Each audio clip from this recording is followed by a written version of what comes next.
Total wastewater production is set to increase by 24% over the next 10 years. But a new study by the United Nations University Institute for Water, Environment and Health says we should regard wastewater as an untapped resource. Those are the conclusions of a team led by Manzoor Kadir, who have estimated the world's total wastewater production. This is the first comprehensive study that includes places with little recorded data.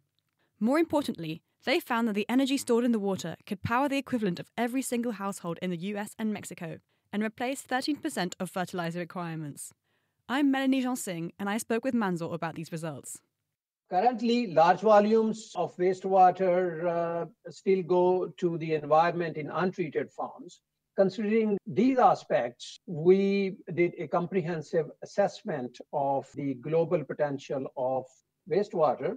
In addition to the water embedded in it, municipal wastewater is a rich source of nutrients and energy, which can be recovered quite effectively with the techniques which are available these days, and those are also improving. However, the potential of recovering resources from municipal wastewater is by far underexplored. Your key headline of your research is that you could use a lot of the energy and the nutrients in that water. So how much energy could you get in that wastewater?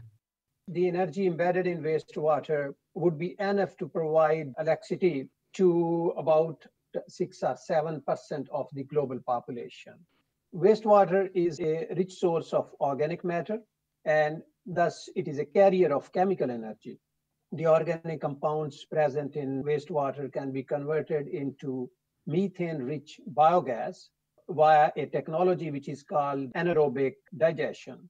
Many wastewater treatment plants utilize biogas for heating the wastewater treatment reactors and generate electricity.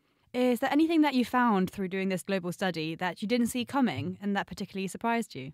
There is a large differences in terms of wastewater production per capita in different regions. Like in North America, the wastewater production stands about 230 cubic meters per capita per year, while in Africa, it's just 45, difference about 5 times. That could be explained for 2 key reasons. One is that small amounts of wastewater production per capita across sub-Saharan Africa are primarily due to a limited supply of water in first place to cities. And secondly, poorly managed wastewater collection systems in most of such settings. How does looking at this problem on a global regional scale help? So what was your aim through publishing such a paper? This publication is expected to help the national governments with the commitment in the SDGs time, because Sustainable Development Goal 6.3 calls to halve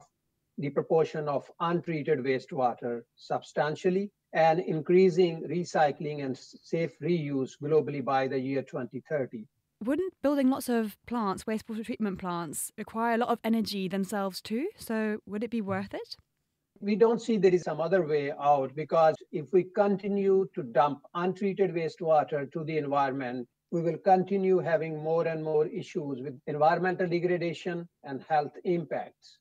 So that's why the wastewater, which is to some extent still stigmatized as a waste, is not a waste anymore. It's a very valuable resource of water, energy, and nutrients. The good news is that there is a shift in research and practice, supporting collection, treatment, and productive use of treated municipal wastewater. That was Manzoor Kadir from the United Nations University Institute for Water, Environment and Health.